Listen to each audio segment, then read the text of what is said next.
11.2 exercise हम लोगों की चल रही थी। तो 11.2 एक्सरसाइज का आज हम लोग क्वेश्चन नंबर 9 ये डिस्कस करने जा रहे हैं। ठीक है, क्वेश्चन नंबर 8 तक हम लोगों का डिस्कशन कंप्लीट हो चुका है। बहुत ही थोड़े से सवाल 11.2 के बाकी हैं, तो कंटिन्यू करते हैं हमारे डिस्कशन को, जल्दी जल्दी आगे बढ़ते हैं। तो देखो, आज हम लोग जो चीज़ करने जा रहे हैं that is question number 9। Done. तो क्वेश्चन नंबर 9 को देखते हैं, समझते हैं कि क्वेश्चन नंबर 9 क्या है। अच्छा, क्वेश्चन को रीड कर लेते हैं फटाफट। क्या बोल रहा है? Top surface of a race platform is in the shape of regular octagon. मतलब कोई तो एक प्लेटफॉर्म है, हो सकता है किसी टेबल का, मतलब जैसे अपन टेबल पे प्लेट रखकर खाना खाते हैं, तो जो टेबल की सरफेस होती है ना जिस पे प्लेट रखी जाती है, मान लेते हैं वो सरफेस आप लोगों की ऑक्टागन शेप की है। ओके, आपको बाजू में ये फिगर इस तरीके से बनाकर दिया हुआ है। डन। Okay madam, done. बोल रहा है find the area of the octagonal surface. आपको उस ऑक्टागनल सरफेस का एरिया फाइंड करना है। तो देखो, मेंसुरेशन वाला जो हमारा ये चैप्टर है, इस चैप्टर में आप लोगों ने क्या पढ़ा? आपने क्यूब, आपने क्यूबॉइड, आपने सिलेंडर, या फिर फ्यूचर में आप कोन, हेमिस्फीयर, स्फीयर, फ्रस्ट्रम, आप ऐसे लोगों के एरियाज के फॉर्मूले पढ़ोगे जिसमें डायरेक्ट वैल्यू पुट करो, डायरेक्ट आंसर निकालो। बट ऑक्टागन मैडम, ऑक्टागन का भी कोई फॉर्मूला है? ये तो हमने नहीं पढ़ा। तो एक्चुअली में ये जो फिगर्स होते हैं लाइक ऑक्टागन, हेक्सागन, हेप्टागन, इन लोगों के एरियाज के फॉर्मूले ऐसा नहीं है कि बनाए नहीं जा सकते, बनाए जा सकते हैं, बट बिना बनाए इनकी कैलकुलेशन की जाती है। बिना इनके फॉर्मूले बनाए भी इनकी कैलकुलेशन की जाती है। कैसे? छोटी सी बुद्धि लगाकर। कैसे? देखो, जो भी फिगर आप लोगों को दिया रहता है ना, उस फिगर में हम लोग छोटे छोटे कंस्ट्रक्शंस करते हैं और उन छोटे छोटे कंस्ट्रक्शंस के वाया उस पूरे के पूरे ऑक्टागन का फिगर कैलकुलेट करेंगे। कैसे करोगे मैडम? एक डे टू डे लाइफ का कॉमन एग्जांपल हम लेते हैं। आप दुकान वाले के पास गए, आपने बोला मुझे एक नटराज पेंसिल दे दो, उसने बोला ठीक है ले लो। तुमने बोला मुझे एक नटराज की इरेज़र दे दो, उसने बोला ले लो। तुमने बोला मुझे एक लीड बॉक्स दे दो। ऐसे करते करते तुमने 5-6 आइटम उससे ले लिए। अब जब पैसे देने की बारी आई तो कैसे दोगे? ऐसे दोगे क्या? ये 5 रुपये नटराज पेंसिल के, ये 2 रुपये इरेज़र के, ये 10 रुपये लीड बॉक्स के, ये 2 रुपये रिफ़िल के, ऐसे दोगे क्या? नहीं। आप जितने का भी अलग अलग आइटम्स का जितना भी कॉस्ट हुआ है, आप उन सारे कॉस्ट को एडअप करोगे, टोटल मिलेगा और उस टोटल को फिर एक बार में पे कर दोगे, बराबर। बट सबके इंडिविजुअल कॉस्ट निकालोगे। तो इस ऑक्टागन का अगर मुझको एरिया कैलकुलेट करना है, तो ऑक्टागन का एरिया कैलकुलेट करने के लिए हम ऑक्टागन का बंटवारा करते हैं। कैसे? ये जो पॉइंट्स होते हैं, ये जो पॉइंट्स, इन पॉइंट से dot dot dot dot dot dot dot dot dot dot एक ऐसी सीधी लाइन बनाते हैं। सिमिलरली ऐसे नीचे भी पॉइंट्स होते हैं, इन पॉइंट से dot dot dot dot dot dot dot dot dot ऐसी सीधी लाइन बनाते हैं। ऐसा करने से हमें फ़ायदा क्या होता है? ये जो ऊपर वाला एरिया है, ये जो ऊपर वाली जगह है, ठीक है, जिसको मैं स्काई ब्लू कलर से शेड कर रही हूँ, ठीक है, ये जो ऊपर वाली जगह है जिसको मैं स्काई ब्लू कलर से शेड कर रही हूँ, ये ऊपर वाली जगह एक ट्रेपेजियम के जैसे दिखने लगती है। ठीक है, ये बीच वाली जगह एक रेक्टेंगल के जैसे दिखने लगती है, और ये जो नीचे वाली जगह है ये फिर से एक और ट्रेपेजियम के जैसे दिखने लगती है। मतलब ऑक्टागन में थोड़ा सा कंस्ट्रक्शन अगर हमने किया तो ऑक्टागन के अंदर हमको 2 ट्रेपेजियम दिखने लगे और ऑक्टागन के अंदर हमको एक रेक्टेंगल दिखने लगा, बराबर। हमको क्या दिखने लगा? रेक्टेंगल दिखने लगा। तो अगर आपको ऑक्टागन का एरिया का फॉर्मूला नहीं पता है, कोई दिक्कत नहीं है, ट्रेपेजियम का तो पता है ना, रेक्टेंगल का तो पता है ना, बस बात होती है ख़त्म। यानी कि अगर आपको एरिया कैलकुलेट करना है ऑक्टागन का, तो एरिया ऑफ ऑक्टागन कैलकुलेट करने के लिए आपको कुछ नहीं करना है। आपके पास ऊपर एक ट्रेपेजियम है, आपके पास नीचे एक ट्रेपेजियम है, आपके पास टोटल कितने ट्रेपेजियम है? 2, और बीच में क्या है? रेक्टेंगल। आप इन तीनों के एरियाज़ को ऐड कर दो, आपको टोटल एरिया निकल कर मिल जाएगा। ठीक है, तो इसको यहाँ लिख देते हैं ट्रेपेजियम 1, इसको यहाँ लिख देते हैं ट्रेपेजियम 2। तो एरिया किसका? ट्रेपेजियम 1 वाले का बराबर प्लस एरिया किसका? नीचे के ट्रेपेजियम 2 का प्लस एरिया किसका? वो आपके बीच वाले रेक्टेंगल का। तो जब आप इस तरीके से तीनों के एरियाज़ को ऐड अप करोगे तो आपको पूरे के पूरे ऑक्टागन का एरिया मिल जाएगा। क्या मैं सही कह रही हूँ? बिल्कुल। बट उसके लिए आपको क्या करना पड़ेगा?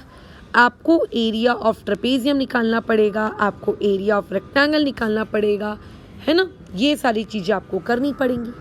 तो एक काम करते हैं, हम लोग हमारे फिगर को नाम दे देते हैं। जैसे कि यहाँ पॉइंट ए दे दिया, यहाँ पॉइंट बी दे दिया, यहाँ पॉइंट सी, यहाँ डी, यहाँ ई, यहाँ एफ, यहाँ जी, यहाँ एच। ठीक है। अच्छा, ट्रेपेजियम का एरिया दुनिया में जब जब निकाला जाता है हमको हाइट की भी ज़रूरत होती है। तो हाइट कैसे करें मैडम? तो ये जो आपकी ऊपर से ये जो छोटी वाली पैरेलल साइड होती है, यहाँ से बड़ी वाली पैरेलल साइड पे परपेंडिकुलर ड्रॉप किया जाता है, उसी को हम लोग हाइट कहते हैं। छोटी वाली पैरेलल साइड से बड़ी वाली पैरेलल साइड पर परपेंडिकुलर ड्रॉप किया जाता है, उसी को हम लोग साइड कहते हैं, उसी को हम लोग क्या कहते हैं? आपकी हाइट कहते हैं। तो ये हाइट आपको कितनी दी हुई है? 4 मीटर। जिस तरीके से ऊपर वाले ट्रेपेजियम की हाइट 4 मीटर है, वैसे ही यहाँ पे भी अगर मैंने परपेंडिकुलर ड्रॉप किया तो ये वाली हाइट भी कितनी होगी? 4 मीटर होगी। ये वाली हाइट भी कितनी होगी? 4 मीटर होगी। इसके अलावा ये जो सीढ़ी है, ये है रेक्टेंगल वाली जो ये सीढ़ी है, ये मुझको कितनी दी हुई है? ये मेरे को 5 मीटर दी हुई है बराबर। ये मुझको क्या दी हुई है? 5 मीटर दी हुई है। इसके अलावा ये H से लेकर C, ये जो पूरा का पूरा आपका H से लेकर ये जो C वाले तक की जगह है, ये पूरी की पूरी जगह आपको कितनी दी हुई है? ये H से लेकर C आपको कितना दिया है? ये H से लेकर C आपको 11 मीटर दिया है।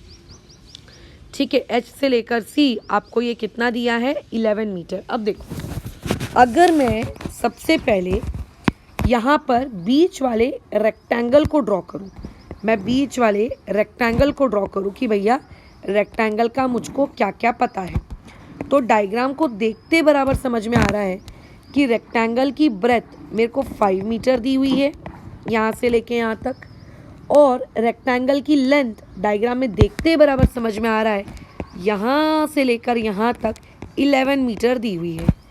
तो यानी कि अगर कोई मुझे एरिया कैलकुलेट करने को कहता है रेक्टेंगल का, तो एरिया ऑफ रेक्टेंगल होगा लेंथ इनटू ब्रेथ, जो कि हम बहुत ही आसानी से निकाल सकते हैं।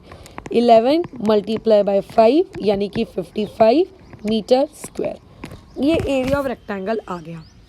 लेकिन क्या सिर्फ एरिया ऑफ रेक्टेंगल निकालने से समस्या का समाधान होगा क्या? नहीं, मुझे तो एरिया ऑफ ट्रेपेजियम भी निकालना है।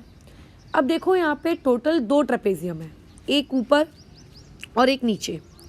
अब देखो क्वेश्चन में बोला गया है रेगुलर ऑक्टागन। आप सभी लोग ने क्लास 8 में क्वाड्रिलैटरल नामक चैप्टर पढ़ा है, वहाँ पे ये जो वर्ड है रेगुलर, इसका मतलब पढ़ा है।